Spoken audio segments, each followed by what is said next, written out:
Hello friends. आज हम UPSC 2023 GS paper first का सेट ए सॉल्यूशन कर रहे हैं। इसके जो वीडियोस आएंगे वो पार्ट्स में आएंगे, मतलब जो 100 प्रश्न है उनको हम कुछ टुकड़ों वाले वीडियो में शेयर करेंगे, है ना। तो स्टार्ट करते हैं। सबसे पहला प्रश्न है, निम्नलिखित कथनों पर विचार कीजिए। पहला है, झेलम नदी वुलर झील से होकर निकलती है ना। जो झेलम नदी है वुलर झील से होकर निकलती है, ऐसा पूछा है। दूसरा, कृष्णा नदी सीधे कोल्लेरू झील का भरण करती है। तीसरा है, गंडक नदी के विसर्पण से कांवर झील का निर्माण हुआ है। तो हमें बताना है उपर्युक्त में से कितने कथन सही है। तो उपर्युक्त में से केवल एक कथन सही है, ये झेलम वाला, है ना। क्यों सही है, आइए हम देखते हैं। वुलर झील भारत की सबसे बड़ी मीठे पानी की झील है, जो जम्मू कश्मीर राज्य में स्थित है। ये कश्मीर के उत्तरी छोर पर श्रीनगर से लगभग 200 मील, श्रीनगर से लगभग 20 मील उत्तर पश्चिम में स्थित है। मानसून के मौसम में झील 189 वर्ग किलोमीटर के क्षेत्र को कवर करती है, लेकिन शुष्क मौसम के दौरान ये 30 वर्ग किलोमीटर तक छोटी हो सकती है ना। झेलम नदी झील से होकर बहती है और झील नदी के प्रवाह को नियंत्रित करती है ना। तो पहला जो कथन है वो सही है। पहला कथन क्या है कि झेलम नदी उलर झील से होकर जाती है, ये वाला स्टेटमेंट सही है। अब अगला हम देखते हैं सेकेंड वाला। कोल्लेरू झील भारत की सबसे बड़े मीठे पानी की झील है, जो आंध्र प्रदेश राज्य में स्थित है। ये कृष्णा और गोदावरी डेल्टा के बीच एलरू शहर से लगभग 15 किलोमीटर और राजमहेंद्रम से 65 किलोमीटर दूर स्थित है। नदी को बुधमेरु और तमिलेरु धाराओं से पानी मिलता है, जो मौसमी धारा है ना। मानसून के मौसम में झील 285 वर्ग किलोमीटर के क्षेत्र को कवर करती है, लेकिन शुष्क मौसम के दौरान ये 100 वर्ग किलोमीटर तक छोटी हो सकती है ना। इसलिए हम क्या कह सकते हैं कि कृष्णा नदी सीधे कोल्लूरू झील का वर्णन नहीं करती है ना। उसको किससे पानी मिलता है, बुधमेरु और तमिरेलु धाराओं से मिलता है ना। इसलिए जो दूसरा कथन है वो सही नहीं होगा, है ना। तीसरा कथन क्या है कि गंडक नदी के विसर्पण से कांवर झील का निर्माण हुआ है। तो गंडक नदी के विसर्पण से ऐसा नहीं हुआ है ना। देखते हैं क्यों नहीं हुआ है। कांवर या कांवर झील उत्तर बिहार में गंडक कोसी के बीच निचली पहुंच में बने एक व्यापक बाढ़ के मैदान आर्द्रभूमि परिसर का हिस्सा है। बेगूसराय शहर से 21 किलोमीटर दूरी पर स्थित है। कंवर बूढ़ी गंडक नदी और बागमती नदी के, है ना, पेलियो चैनल के बीच अवसाद से बनी है ना। उथली स्थायी और अल्पकालिक आर्द्र भूमि की श्रृंखला में सबसे बड़ी है। ये गंडक नदी के घुमावदार होने के कारण नहीं बनी है ना। विसर्पण होने के कारण इस कांवर झील का निर्माण नहीं हुआ है ना। इसलिए जो तीसरा वाला कथन है वो सही नहीं है। ठीक है? तो इसमें से क्या होगा, केवल एक कथन इसका सही होगा। नेक्स्ट आता है, निम्नलिखित युग्मों पर विचार कीजिए, है ना। निम्नलिखित युग्मों पर विचार करना है। पहला है, पत्तन दिया है एक तरफ और एक तरफ जिस रूप में सुविख्यात है वो पूछा है ना। तो कामराजार पोर्ट भारत में एक कंपनी के रूप में पंजीकृत पहला प्रमुख पत्तन है। दूसरा, मुंद्रा पोर्ट भारत में निजी स्वामित्व वाला सबसे बड़ा पत्तन। और तीसरा, विशाखापट्टनम पोर्ट भारत में सबसे बड़े आधान पत्तन या कंटेनर पोर्ट। तो ये बताना है कि उपर्युक्त में से कितने युग्म सही सुमेलित हैं। तो उपर्युक्त में से मैं बता देता हूँ, ये जो कामराजार पोर्ट है ये भारत में कंपनी के रूप में पंजीकृत पहला प्रमुख पत्तन है, ये वाला कथन सही है। मुंद्रा पोर्ट भारत में निजी स्वामित्व वाला सबसे बड़ा पत्तन है ना। ये अडानी ग्रुप के अंतर्गत आता है ना। अडानी ग्रुप के अंतर्गत आता है। और तीसरा है विशाखापट्टनम पोर्ट, है ना। विशाखापट्टनम पोर्ट में भारत में सबसे बड़ा आधान पोर्ट, जिसे कंटेनर पोर्ट कहते हैं, ये नहीं है ना। ये कौन सा है सबसे बड़ा आधान पोर्ट या कंटेनर पोर्ट, वो है जवाहरलाल पोर्ट मुंबई में जो है, इसे न्यावा सावा भी बोलते हैं, है ना। इसे न्यावा सावा भी बोलते हैं। तो इसमें केवल दो युग्म सही होंगे, है ना। बी वाला ऑप्शन से इसका सही होगा, केवल दो युग्म। देख लेते हैं हम फिर भी। कामराजार पोर्ट ये भारत में कंपनी के रूप में पंजीकृत पहला बंदरगाह है। मुद्रा पोर्ट है ना, निजी स्वामित्व वाला सबसे बड़ा बंदरगाह, ये मैं बता चुका, ये सही है। और विशाखापट्टनम पोर्ट वाला गलत है, क्योंकि जवाहरलाल नेहरू से जो न्हावा शावा है भारत का सबसे बड़ा कंटेनर पोर्ट है। ठीक है, तो इसका आंसर क्या हो जाएगा? बी आंसर इसका हो जाएगा। नेक्स्ट आता है निम्नलिखित वृक्षों पर विचार कीजिए। पहला है कटहल, जिसे आर्टोकार्पस हेटेरोफाइलस कहते हैं। दूसरा महुआ, जिसे मधुका इंडिका कहते हैं। तीसरा है सागौन, टेक्टोना ग्रैंडिस। तो उपयुक्त में से कितने पर्णपाती वृक्ष है? पर्णपाती वृक्ष क्या होते हैं? जो बरसात में अपनी पत्तियां गिरा देते हैं, है ना। ऐसे वृक्ष जो बरसात में, या सॉरी, बरसात में नहीं, ऐसे वृक्ष जो गर्मियों में सूखा होने पर अपनी पत्तियां गिरा देते हैं, वो पर्णपाती वृक्ष कहलाते हैं, है ना। तो आपने महुआ का पेड़ देखा होगा, गर्मियों में सुबह सुबह महुआ गिरता है उस पे, है ना, जिससे आपने देखा होगा कि कच्ची शराब भी बनाई जाती है। और सागौन, सागौन के पेड़ भी गर्मियों के दौरान अपने पत्ते गिरा देते, जबकि कटहल ऐसा नहीं है, ये सदाबहार वृक्ष के अंतर्गत आता है। तो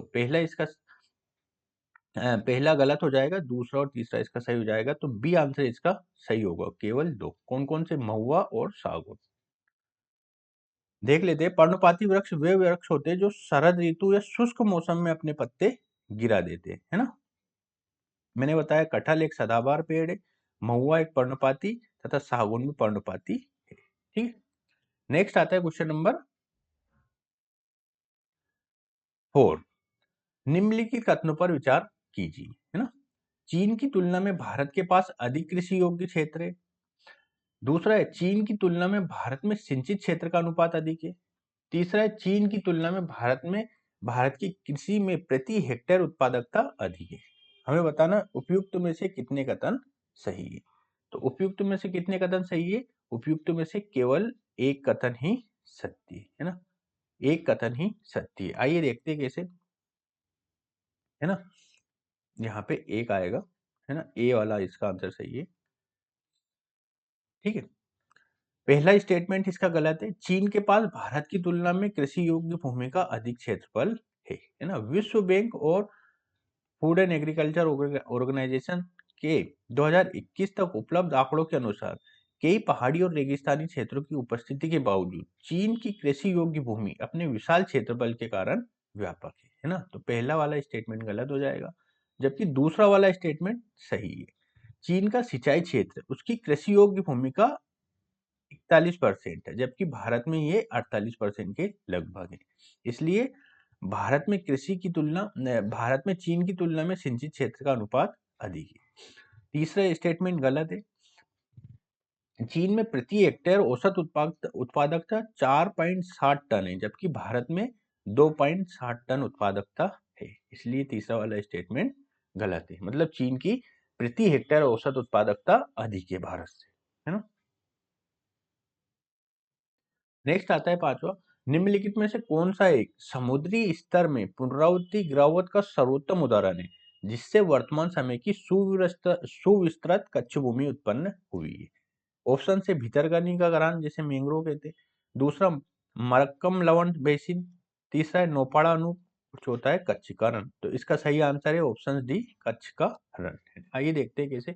कच्छ का रण गुजरात में स्थित एक विशाल लवणीय कच्छ भूमि है ना, साल्ट मार्श है, जो समुद्री स्तर में पुनरावृत्ति गिरावट का एक प्रमुख उदाहरण है। ये क्षेत्र प्राचीन समय में समुद्र का हिस्सा था, लेकिन समय के साथ समुद्री स्तर में परिवर्तन और भूगर्भीय गतिविधियों के कारण यह एक सूक्ष्म और लवणीय मैदान में बदल गया। मानसून के दौरान यह पानी से भर जाता है और शुष्क मौसम में एक सफेद लवणीय मरुस्थल के रूप में दिखाई देता है। एक सफेद लवणीय मरुस्थल के रूप में दिखाई देता है। तो इसका आंसर क्या हो जाएगा? कच्छ का रण। नेक्स्ट छठा क्वेश्चन आता है, भारत के कतिपय तटीय क्षेत्रों में प्रचुर मात्रा में उपलब्ध इल्मेनाइट और रूटाइल निम्नलिखित में से किसके समृद्ध स्रोत है ना। इल्मेनाइट और रूटाइल किसके समृद्ध स्रोत है? तो ये है टाइटेनियम के समृद्ध स्रोत, है ना।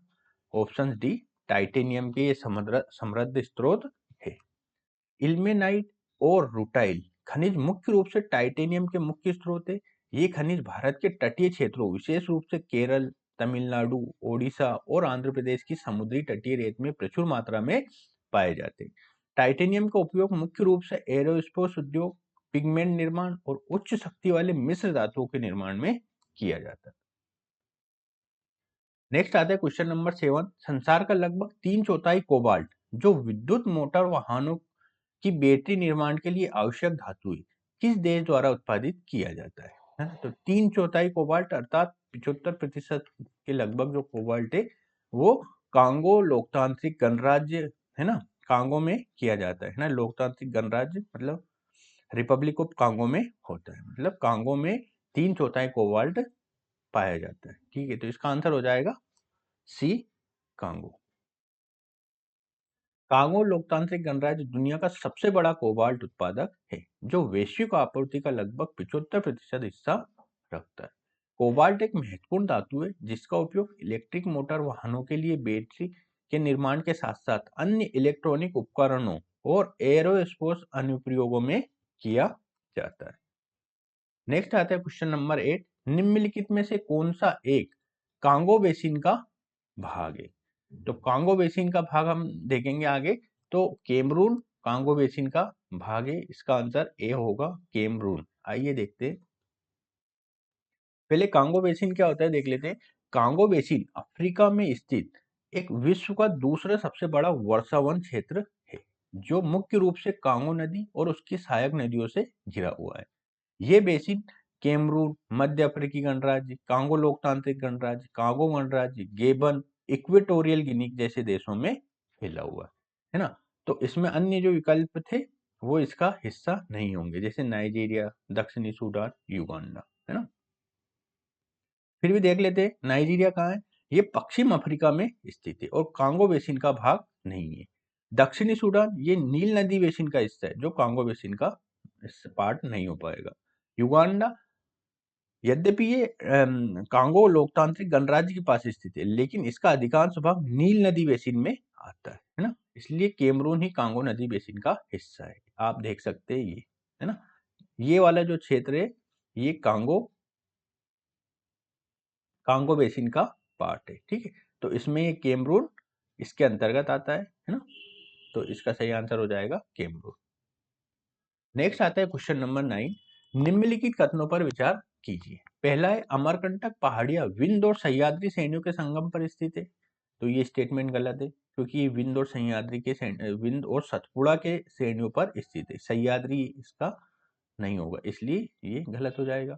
बिलीगिरंग पहाड़ियां सतपुड़ा श्रेणी के सबसे पूर्वी भाग में, ये भी गलत है। और शेषाचलम पहाड़ियां पश्चिमी घाट का सबसे दक्षिणी भाग है, ये भी गलत है। तो इसका आंसर हो जाएगा डी, कोई भी नहीं। आइए हम इसका एक्सप्लेनेशन देखते हैं। अमरकंटक पहाड़ियां विंध्य और सह्याद्री श्रेणियों के संगम तट पर स्थित है, ये वाला स्टेटमेंट गलत है, क्योंकि ये विंध्य और सतपुड़ा के संगम तट पर है ना। बिलगिरन पहाड़ियां कर्नाटक और तमिलनाडु की सीमा पर स्थित है और ये पश्चिमी तथा पूर्वी घाट के संगम क्षेत्र में आता है ना। सतपुड़ा क्षेत्र से इसका कोई संबंध नहीं है, क्योंकि सतपुड़ा जो श्रेणी है वो मध्य प्रदेश के क्षेत्र के आसपास है, जबकि ये बिलीगिरंग पहाड़ियां साउथ की बात हो रही, कर्नाटक तमिलनाडु के क्षेत्र की बात हो रही। शेषाचलम पहाड़ियां आंध्र प्रदेश में स्थित है और ये पूर्वी घाट का हिस्सा है, ना कि पश्चिमी घाट का, इसलिए ये वाला कथन भी गलत हो जाएगा। ठीक है, तो इसका ऑप्शन